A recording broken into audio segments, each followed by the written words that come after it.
Shin kuna da sanin cewa Commonwealth Master Scholarships da kuma Commonwealth Shared Scholarship ba ɗaya ba ne?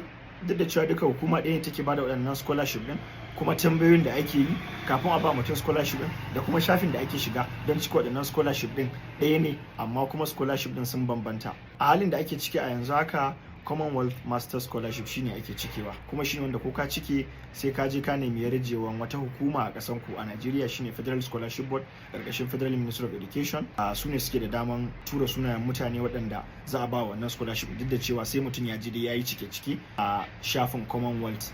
Shi wannan kamar nomination ko kuma yarjewa da Federal Scholarship suke ba wa mutane bayan sun je sun interview na neman nomination in Federal Scholarship Board. Kawai kusan kwatankwacin kaman ka ce ƙasanku ne take zuwa ta ce wa Commonwealth, daga cikin yaranmu da suka nemi wannan scholarship din mu ma mun yaba da ƙudiri ko manufofi ko burin wani, don haka ku je ku duba application din da ya muku, ku duba ku ga in kuma kuna gani lallai yayi rubutu wanda ya kamata, ya danganta abubuwan da yake so yi da bukatun ƙasarmu da kuma bukatun ku a yanayin da kuke so ku ba da tallafi, to ku ba shi dama ya je wannan karatun.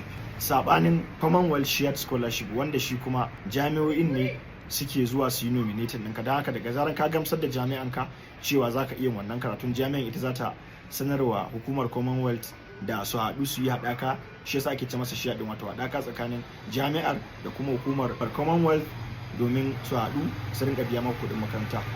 Ita jami'a za ta rinka kaman baka ɗan abin sawa a aljihu wanda za ka na tafiyar da kanka. Ita kuma Commonwealth za ta ɗauki nauyin kuɗin makaranta ko wani abu makamancin wannan, ba zan iya tuna ba, amma dai wannan shine muhalli shaidin yadda ake gudanar da scholarship din. Kuma za a buɗe wannan scholarship na Commonwealth Shared a kwanaki masu zuwa. Kar a manta, Commonwealth Shared baka buƙatan gwamnatin Najeriya domin samun yarjewan aika sunanka domin a duba a ga ko za a iya baka scholarship din.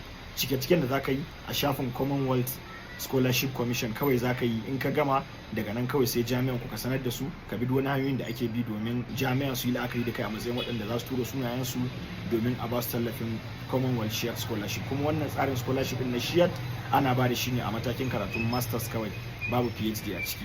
Da fatan za a je a nuna sha'awa ga waɗanda suka cancanta, kuma na fata Allah ya ba da sa'a.